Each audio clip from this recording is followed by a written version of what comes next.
this book is such an iconic part of German culture and history, basically, so everyone knows what's in there. And then I started reading it and was straight into the first battle scene and kind of anticipating what would be coming at us. We couldn't have done it without Edward Berger, the director. He has a huge passion for sound and wild tracks. What we really tried to achieve was follow the protagonist's experience as much as we can.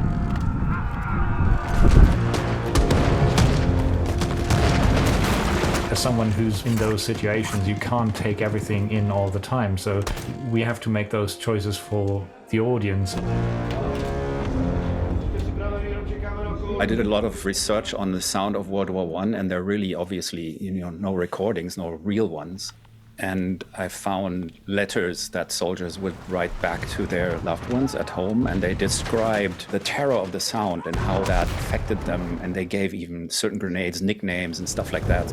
That made us come to the decision we're not going to even try to be scientifically accurate in a way. What's the point for a film like this? So we just decided we're going to do whatever is emotionally necessary to put the audience into Paul Bäumer's shoes.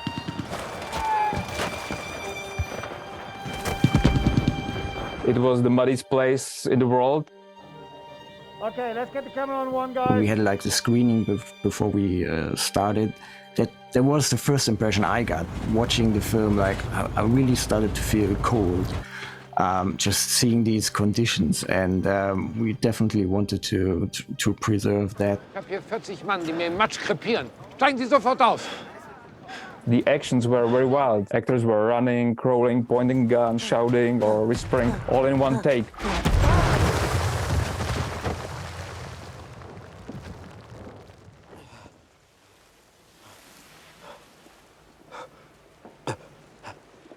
The microphone in the costume wasn't always usable.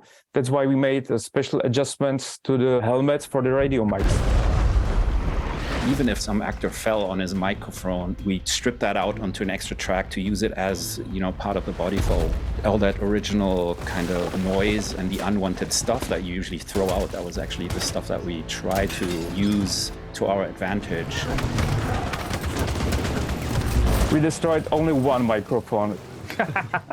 We also had a lot of play with elements like the barbed wire that keeps dangling in the wind.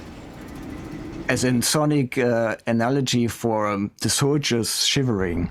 Edward was very much into certain transitions, like in the scene when Paul sees his friend Pop being burnt with the flamethrowers. We really focus in on only what Paul would be hearing, which is just his friend and nothing else. And we had to look for all these moments, how to scale the battlefield up and down. After almost every scene, we needed to record anything else just for sound. Edward even directed the extras or did the follies himself. It was amazing. It was great shooting.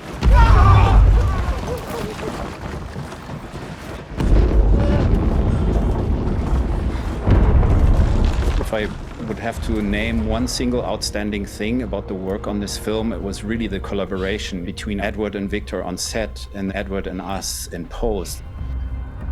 Really nice. The director is always the key to this.